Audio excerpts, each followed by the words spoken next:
I was sitting in my apartment on a Tuesday morning when my phone rang. Not a text, not an email, a call. My mother calling at 8 a.m. was unusual. My mother calling to demand $200,000 was impossible. But that's exactly what happened. I remember staring at the phone screen, watching her name blink against the white background. Sarah Mitchell, my mother, the woman who taught me to ride a bike, who stayed up all night when I was sick with pneumonia at 7. The voice on the other end of the line was different, though. Cold, like talking to a stranger wearing her face. "Your father and I have made a decision," she said. "No hello, no how are you?" Just that sentence hanging in the air like a threat. "We've done the math, 28 years of raising you, private school, soccer lessons, your college tuition, we're asking for reimbursement." $200,000. I could hear my father in the background, a lawyer's voice, precise, documented. I realized later that this wasn't spontaneous anger. This was planned. This was calculated. This was the moment everything changed.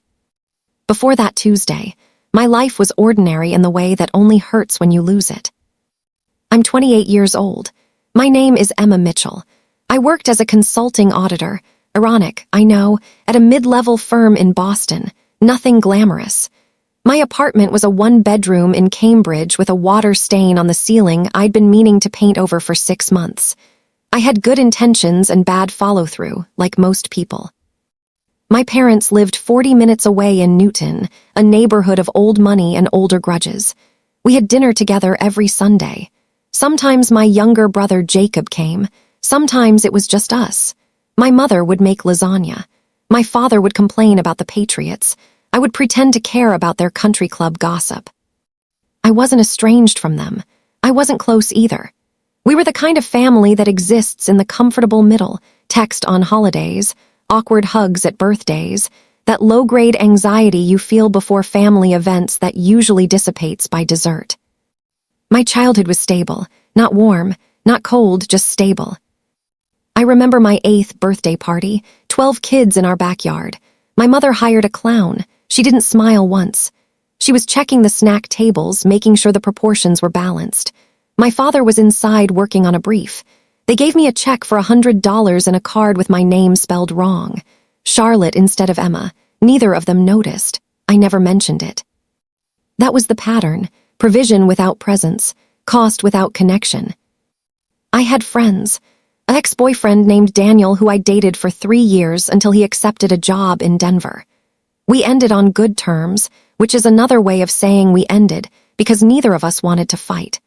I had a best friend, Alex, who worked in marketing and understood me in the way best friends do, almost completely wrong but with the best intentions. My life was fine. It was the kind of fine that feels like it might be all you get. And then the phone call. I didn't say yes or no that morning. I hung up and sat in my kitchen for 3 hours, staring at a coffee cup that had gone cold. My mother called back that evening, angrier. She said I was being difficult, that my father had prepared a formal invoice, that this was a family decision and my resistance was disrespectful. The invoice arrived on my email at 6:47 p.m. I opened it with the kind of dread you feel opening medical test results. It was formatted like a legal document, professional letterhead, my father's firm, 7 pages, line items. $8,000 per year for housing, age 0-18. $2,500 per year for food. $4,000 per year for education and tutoring. $1,200 per year for extracurricular activities. $500 per year for miscellaneous care and support. They'd calculated it to the dollar. Literally. $198,400, and then they'd round it up to $200,000 because, as my mother later explained, we absorbed the costs of the college years yourself. We only asked for housing. My father attached a note. Emma, this isn't about greed. It's about fairness. We made enormous sacrifices. Many parents would want the same. This is a reasonable restitution for our investment. Investment. I was an investment that had matured, and now it was time to cash out. I read it 7 times. Each reading made it worse, not better. The document had been worked on over time. I could see it in the detail, the specificity. This wasn't a spontaneous decision made in anger. This was something they'd been planning, maybe for months, maybe longer. I texted my brother Jacob. "Did you get the invoice?" He called me immediately. "Jesus Christ, yeah, 20 minutes ago. Mom called me separately. She said they'd sent you one too." "How much?" "Same, 200,000. I think that's the point we're supposed to both pay. Together we owe 400 grand. I felt something shift. This wasn't about teaching me a lesson. This was about money. This was about my brother and me having jobs, having potential income, having assets. My father was a lawyer. He knew the angle. "Are you going to pay?" I asked. Long pause. "I don't know, are you?" "No, I'm going to call a lawyer." That's when everything became real. I hired David Chen the next day. He was a divorce attorney who my friend Alex recommended, which sounds like a strange first move, but his website said he specialized in family law conflicts including disinheritance, financial disputes, and emotional abuse. The consultation was free. David was 53 years old, with a calm face that had probably heard everything. I walked into his office with the invoice printed out and my hands shaking. He read it silently for 4 minutes. "Have they threatened to sue?" "Not yet, but the letter says. It says they expect a response within 30 days. He nodded. "Okay, here's what you need to know. Legally, you're not obligated to pay. Parents have a legal duty to support their children until they're adults. Once you're 18, they cannot retroactively bill you for that care. It doesn't matter if they calculated it precisely or threw it together on a napkin. It's not enforceable." I felt something tight in my chest loosen slightly. So they can't make me pay. They can sue, they will lose, but they will make your life very expensive and very unpleasant in the process. He leaned back in his chair. The question is whether there's something else going on here. Family dynamics, financial problems, resentment that's been building. I hadn't told anyone the whole truth yet, not even Alex. My parents seemed fine. They had money. My father's law practice was successful. My mother didn't work but managed the household and sat on several nonprofit boards. There was no obvious reason for this. "I don't understand why they're doing it," I said. David was quiet for a moment. "Let's find out." For the first week, I didn't respond to the invoice. I went to work. I did my job. I went through the motions of being a functional adult while internally collapsing. My mind couldn't stop circling. Why now? Why this? Had they always resented me? Was I wrong about my entire childhood? I remembered my mother's birthday gift, the check with the wrong name. I remembered my father at my high school graduation, checking his BlackBerry during my name being called. How had I not seen this? My mother called again on day 8. "Emma, we really need a response. Your father is growing impatient with this." "I talked to a lawyer," I said, flat, honest. The silence on the other end was the worst sound I'd ever heard. "You what?" "A lawyer. He said you can't legally." "So you're going to make us look like villains?" Not a question, an accusation. "You're going to hire a lawyer and turn this into some kind of drama. This is why we taught you better than this. This is exactly the kind of ingratitude we were afraid of." "I'm not ungrateful. I'm confused. Why are you doing this?" "Because you owe us." Suddenly her voice was different, angry, real. "Because we gave up everything for you.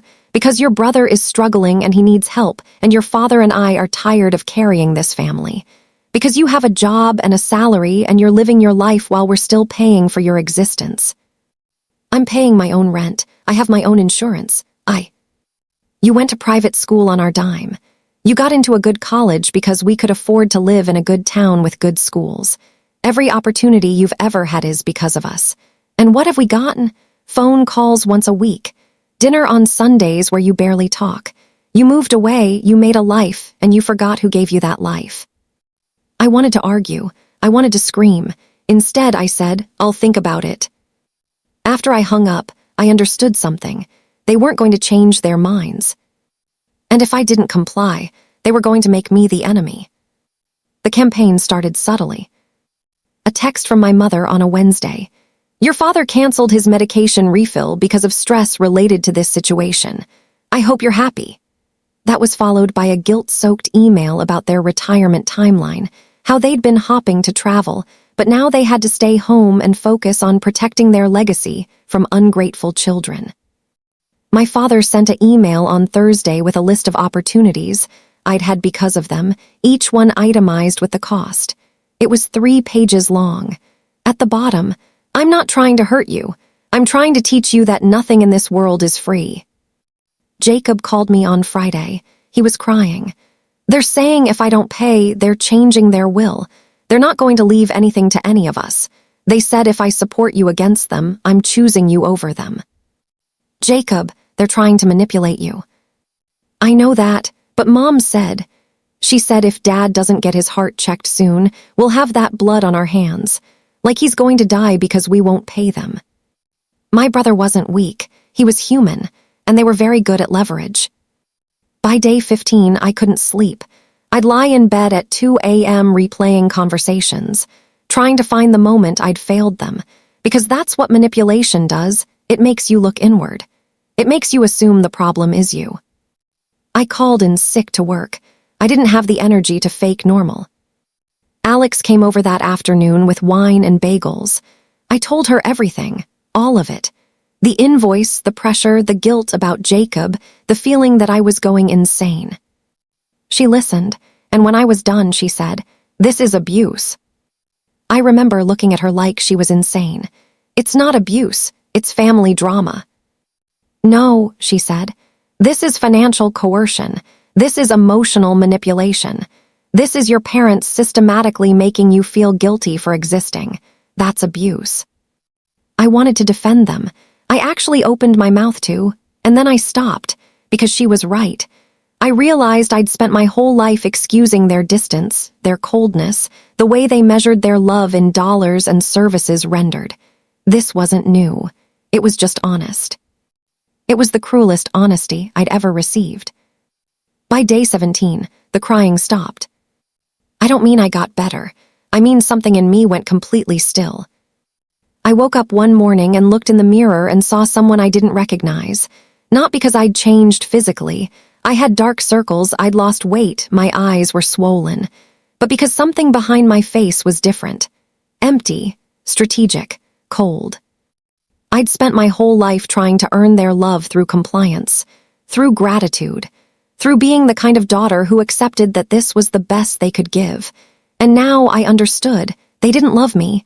They'd invested in me, and investments needed returns. I wasn't angry anymore. Anger is emotional. What I felt was worse. It was clarity. I got my laptop and made a folder on my computer. I called it Archive. Inside, I saved the invoice. The entire email chain from my parents over the past 17 days. The letter from David Chen outlining their legal liability. Screenshots of the cruel texts. All of it. I called David back. I want to stop being defensive. I want to understand what they're planning. Okay, what would help? I want to know if there's something else happening. Financial problems. Is my father actually sick? Is this about money or is this about something else? Those are good questions. You could ask them. They won't tell me the truth. David paused. Then we find the truth another way. I hired a private investigator named Patricia Webb. She was gray-haired and efficient, and she asked exactly the right questions. "What are we looking for?" she asked during our first meeting. Anything that explains this. Financial records, health issues, affairs, anything that suggests this isn't just about them being cruel. Sometimes people are just cruel, Patricia said. But sometimes there's a reason. Let's find it. It took her 3 weeks. In that time, I returned to work. I told my manager I'd had a family emergency, but I was fine. I wasn't fine, but I was functional, and function was enough. I did my job. I was efficient. I was cold. I was perfect. At home, I spent evenings researching. I created a timeline. I noted every text, every call, every piece of communication. I documented my own evidence, screenshots, timestamps, email chains. Everything digital I couldn't legally access, I noted the gaps. I also did something else. I started documenting my life. Every bill I paid, every expense I covered. Rent, insurance, groceries, utilities. I wanted to build a counter-narrative. If they wanted to reduce me to numbers, I would become the numbers they couldn't argue with. The investigator came back on a Thursday evening with a USB drive. Inside were financial records. Not my parents' personal ones, those were private, but public records, business records. My father's firm had filed for some kind of restructuring 6 months prior. Nothing public, but it was there if you knew how to look. There were medical records, redacted but notated. My father had been diagnosed with early-stage prostate cancer, treatable, but his prognosis suggested he might not live to see 75. And there was property information. My parents had a second home in Vermont they'd purchased 15 years ago. They'd taken out a mortgage on it just 8 months prior, against a property that should have been paid off by then. Patricia looked at me across her desk. Here's what I think is happening. Your father's sick. He's thinking about his mortality. Your parents are suddenly worried about money. They have options, liquidate assets, work longer, downsize. But what they did instead was look at you and your brother and saw 2 sources of cash. It's not rational. It's not right, but it's human. I felt something twist inside me. This made it worse, not better, because now I understood they weren't evil. They were just ordinary people making monstrous choices. And I was supposed to forgive that, to excuse that, to pay for their fear. Thank you, I said. I paid her in full and left. That night, I made a decision. I was going to show them what happens when you reduce your child to an investment that hasn't paid out. The planning took weeks. I couldn't just go to them with accusations. I had no legal authority over their medical records. I had no right to their private financial information. What I had was a story that Patricia had uncovered and a set of facts that I could present in a way that would be undeniable. David helped me strategize. What's your goal here? He asked. I want them to understand what they've done to me. I want them to see that I know what they're doing, and I want them to stop. And if they don't, then I want everyone to know. David was quiet. Emma, are you sure about that? Going public with this will destroy your relationship with your parents. It might destroy your relationship with your brother. This is nuclear. They already did that, I said. I'm just detonating what's already been buried. I started with the recording. Massachusetts is a 2-party consent state. I couldn't record my parents without their knowledge, but I could do something else. I could document a conversation. I called my mother on a Wednesday evening and I said, I've been thinking about what you said about not being grateful. I want to understand better. Can we talk about it? She was suspicious. What do you mean? I mean, I want to hear from you directly why this matters so much. Why now? She agreed to come by my apartment on Saturday. When she arrived, I was sitting at my kitchen table with my phone propped up, recording audio. I wasn't recording her without knowledge. She consented to the conversation. I was just documenting it. What I was doing was technically legal. It was also ethically complicated. But I'd stopped caring about ethics when they sent me an invoice for my birth. My mother came in wearing her Saturday outfit, linen pants, a cashmere sweater, her reading glasses on a beaded chain. She looked tired. Older. I'd never noticed that before. Before we start, I said, I want you to know I'm thinking about paying, but I need to understand the situation first. She relaxed. Relief flooded her face. Oh, Emma, I'm so glad. Your father was so upset. He felt like you were being ungrateful, like you didn't understand. I want to understand. Help me understand. Has something happened? Is there something you're not telling me? She sat down. She looked at me for a long moment, and I watched her calculate whether to lie. Your father is sick, she said finally. It's not something we wanted to publicize, but he's going to need treatment, expensive treatment, and our retirement planning. It didn't account for this. We have options, but none of them are good. So we started thinking, you and Jacob are working, you're independent, and we thought, Maybe it was time you understood what it actually cost to raise you, what we actually sacrificed. How much treatment are we talking about? 70, 80,000, maybe more, depends how it progresses. I felt it then, not sympathy, not anymore, but understanding. She wasn't a villain. She was a person facing mortality and making selfish choices. The worst part is that these are the most dangerous people because they're not unreasonable. They're just scared. Has Dad talked to you about the business? About the mortgage? Her face changed. What do you mean? Nothing. I just wondered if there are other options. Like, would it help if I understood the whole situation? She closed down after that. She realized I knew something. We spent another 20 minutes in careful conversation, and then she left, promising to talk to my father about working with me on this. I had 37 minutes of audio, not of her admitting to anything illegal, but of her admitting to the real reason, to leveraging my guilt, to expecting me to solve their problem. I saved it, labeled it, and moved on. Next, I reached out to Jacob. My brother had been torn apart by the demand. He was making decent money. He worked in tech, but not enough that $200K was insignificant. Our parents had told him that if he sided with me, they would disinherit him, that if he helped pay my share, they would consider it a betrayal. I met him at a coffee shop near his office. He looked terrible, thinner, stressed. I'm going to fix this, I told him, but I need your help. What are you going to do? Genuine fear in his voice. I'm going to make them stop. I'm going to make them understand what they've done and why it's wrong. And I'm going to do it in a way that they can't deny or spin. How? Lawyers, documentation, and the truth.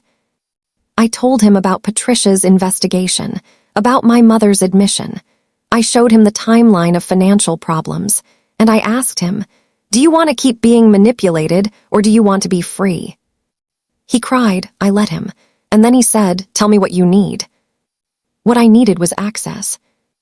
My father kept records. That was his nature. Spreadsheets, documents, files. He had a home office where he worked on his firm's business in the evenings.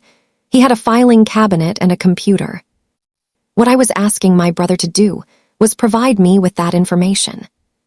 He was terrified. That's illegal. That's his private property.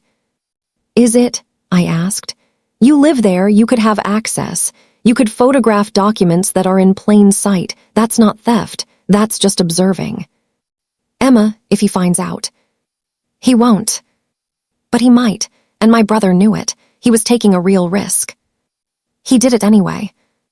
Over the course of 2 weeks, Jacob sent me photographs. The spreadsheets where my father had calculated our debt.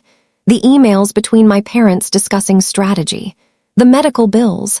The mortgage documents. The emails to his business partner about a restructuring that was really just my father trying to hide income. None of it was strictly criminal, but all of it was revealing. My father hadn't just been planning to charge us for our childhoods.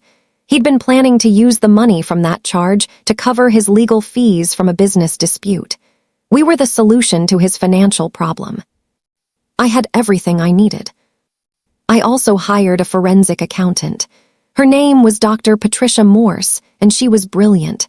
I gave her all the documents and asked her to trace the financial pressure, the motive, the entire narrative. She did. She also found something else. Your father, she said, pulling up a spreadsheet, has been shifting money between accounts. Movement that suggests he's trying to hide assets before a potential settlement. If there's litigation, that matters. Is it illegal? It depends on context. In isolation, no. But combined with this demand on you and your brother, and combined with attempts to hide those assets, it looks like he's trying to protect money that might otherwise be subject to claims. I understood then. My father, a lawyer, was breaking the law, not in a major way, not in a way anyone would probably ever prosecute, but he was breaking it. I had leverage now, real leverage. The last piece was the lawyer. David Chen and I created a demand letter. Professional, detailed, addressing every line of the invoice they'd sent me, explaining exactly why they had no legal right to charge me. and attaching evidence of their financial motive, their medical circumstances, and their attempts to manipulate my brother. The letter had a deadline, 14 days to formally withdraw the demand and any threat of legal action. After that, I would proceed with filing a restraining order for emotional harassment, and I would be prepared to pursue legal action regarding fraudulent business practices related to my father's attempts to hide assets. I couldn't prove it all yet, but they didn't know that. They would assume I had more than I did. David made a copy of everything, insurance, then we waited. On day 6 of the 14-day deadline, my mother called. Not my father, my mother, and she was different, controlled, professional, like she was speaking to an opponent, not her daughter. "We received your letter," she said. "It's disappointing, deeply disappointing." "I'm sure it is. You don't understand what you're doing. You're threatening your parents. You're involving lawyers in a family matter. You're making accusations about your father that could damage his career." "The accusations are accurate." "No, they're not. You're misinterpreting documents you've accessed illegally." "I haven't accessed anything illegally. My brother gave me those documents." Another pause. She was recalculating. "Jacob gave you private documents from your father's office." "Yes." "Without permission." "Yes." "Then Jacob broke the law. And if you're using stolen documents, you're compounding that crime." I'd expected this. David had warned me. "Are you really going to go after your own son for trying to help his sister? Is that really how you want this to play out?" "I'm telling you what the legal reality is." "No," I said. "You're threatening, and I'm telling you what will happen if you go after Jacob or if you pursue any legal action against me. I will file a police report for financial extortion. I will send copies of everything to your state bar association. I will contact your business partner with documentation that your firm may have been involved in fraudulent asset protection. And I will make sure that anyone who knows you understands exactly what you tried to do to your children." The silence on the other end was violent. "Your father wants to know," she said slowly, "what you want to make this go away." That was the moment I'd been waiting for, when they realized they'd lost. "I want you to withdraw the demand. All copies, all records. I want you to apologize, and I mean actually apologize, not perform an apology. And I want your guarantee that this never happens again, to me or to Jacob. And if we don't, then I send everything I've documented to your lawyer friends. I call the IRS about the asset movement. I contact every client your firm has and I tell them about this. And I go public. I tell this story to anyone who will listen. Your reputation, your career, your relationships, I will dismantle all of it." She breathed. "You're bluffing." "I'm not. I have nothing left to lose. You made sure of that when you tried to bill me for my birth." Another silence. Then, "Give me a day. I need to talk to your father." The phone clicked off. That night, I told David I'd just made a serious threat. "You did," he said, "and now they have to decide if you meant it." "Do you think I meant it?" He looked at me for a long moment. "Yes, I do, and I think they know it." The next evening, my father called. His voice was different than I'd ever heard it. Not angry, defeated. "Your mother told me about your conversation. She also told me about the documentation you have." "Yes." "Some of that documentation was private. Some of it was illegally obtained." "Yes." "So you're threatening me with evidence that wouldn't hold up in court." "I'm threatening you with truth," I said. "Whether it holds up in court doesn't matter if the damage is already done. Once those documents are public, once people are wondering about your career, once you're being investigated, that's the damage. The legal outcome is secondary." He took a breath. I could hear him actually taking a breath, like he was forcing himself to remain calm. "We're withdrawing the demand," he said. "The invoice is invalidated. I'm sending you a formal letter to that effect." "And Jacob?" "We're not pursuing anything against Jacob. He's our son, but Emma, you need to understand something." His voice broke slightly. "I'm dying. The doctors give me maybe 5 more years if the treatment works." I was scared. I was afraid of not having enough money, of being a burden on you and your brother, of dying with nothing to leave you. So I made a choice to leverage what I could. I wanted to feel sympathy. I really did. You made a choice to hurt us instead, I said. Yes, I did, and I'm sorry for that, not because you threatened me, because it's true. The letter arrived 3 days later. Formal apology, withdrawal of the demand, explanation that it had been a misguided attempt to address family financial concerns. It was the most he could give me without admitting to criminal behavior. I was done. 2 weeks later, I drove to my parents' house in Newton. The driveway was the same. The garden looked the same. Everything was exactly how I remembered it, which somehow made it worse. As if this beautiful, stable place had somehow always contained the capacity for this cruelty. I parked and sat in the car for 5 minutes. My hands were shaking, but not with fear, with something else, with the strange combination of grief and power that comes when you finally see someone clearly. My mother opened the door before I knocked. She looked small, diminished. She'd aged 5 years in 3 weeks. "Emma," she said, just my name like a question. My father was in the living room. He stood when I came in, but he didn't try to hug me. He understood we were past that. I sat down. They sat down. We formed a triangle of expensive furniture and careful distance. "I'm not here to reconcile," I said. "I'm here to set terms." My mother flinched. "I will maintain a relationship with you both, because I'm choosing to, not because I owe it to you. We can have dinner once a month. You can see me at holidays. But if you ever again attempt to manipulate me, pressure me, or discuss this situation with anyone, including Jacob, I will no longer be your daughter. That door will close, and it will stay closed." My father nodded slowly. He was listening. "You hurt me," I continued. "You made me feel like my existence was a debt that needed to be paid. You made me doubt whether you'd ever actually loved me, or if you'd just been keeping receipts. That damage doesn't go away because you wrote me a letter. It's going to take years for me to trust you again, and I might not ever fully." "Emma," my mother started. "I'm not done. I want you to understand what you were going to do. You were going to charge me for the basic care that you were legally required to provide. And if I'd been a weaker person, if I'd been someone who couldn't afford a lawyer, if I'd been someone who didn't have evidence to use against you, you would have ruined me. You would have taken money that I needed to build my own life because you were afraid of dying and being forgotten." Tears were running down my father's face. "The irony," I said, "is that you were right about one thing. Nothing in this world is free. And you taught me that lesson perfectly. You taught me that family doesn't mean unconditional support. Family means keeping receipts. Family means calculating value. Family means that love can be revoked if the return on investment is unsatisfactory." "That's not what we believe," my mother said. "It doesn't matter what you believe. It matters what you did. And what you did was teach me that I can't trust you. You're not my foundation. You're my cautionary tale." I stood up. "I'm going to leave now.